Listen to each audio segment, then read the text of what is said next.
Trump met with Putin. Did the president commit treason, as many in the political establishment are claiming? I'm Robin Kinderman, and you're watching JBS Straight Talk.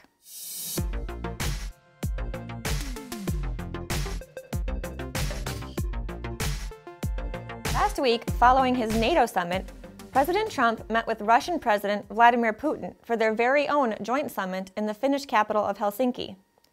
Almost immediately after holding the conference, the deep state quickly turned the diplomatic meeting to fit their narrative of Russian collusion, describing the president's actions as treasonous. Former Obama-era CIA Director John Brennan took to Twitter, blasting Trump's performance at the press conference. He tweeted, "Donald Trump's press conference performance in Helsinki rises to and exceeds the threshold of high crimes and misdemeanors.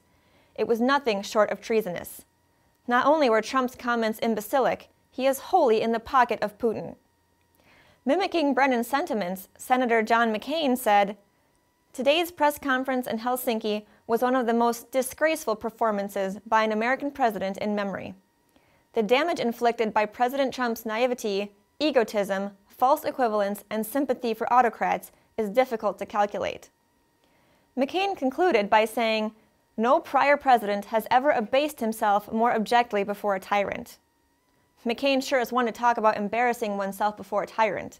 In 2014, he visited Hanoi, Vietnam, where, before the Communist Party, he urged, "Now is the time for Vietnam and the United States to take a giant strategic leap together."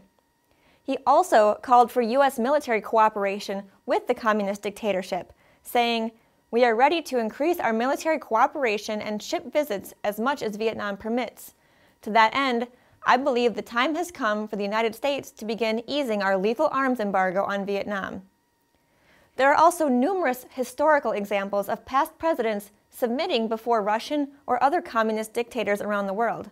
Who can forget the summit at Yalta, when FDR agreed to hand over all of Eastern Europe and all of its millions of war-torn citizens over to Joseph Stalin and the Soviet Union? Or when President Obama told Putin's puppet Dmitry Medvedev over an open mic in 2012, "This is my last election. After my election, I have more flexibility." To which Medvedev responded, "I understand. I will transmit this information to Vladimir, and I stand with you." Where was the condemnation from the Democrats and Republicans or former heads of the CIA and the news media then? Where were the cries over Russian collusion or treason over those incidents? Trump's actions at Helsinki don't even come close. So is Trump really in Putin's pocket? Or is the deep state merely trying to fabricate a narrative in order to discredit his presidency?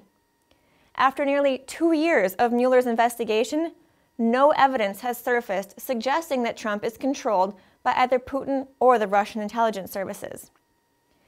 If you want to learn more about the corruption within the deep state, get this copy of the TNA. It contains several articles that cover U.S. intelligence agencies, the Council on Foreign Relations, the Bilderbergs, secret societies, and other powerful individuals that have major influence over a government. It comes in print, digital, and Kindle.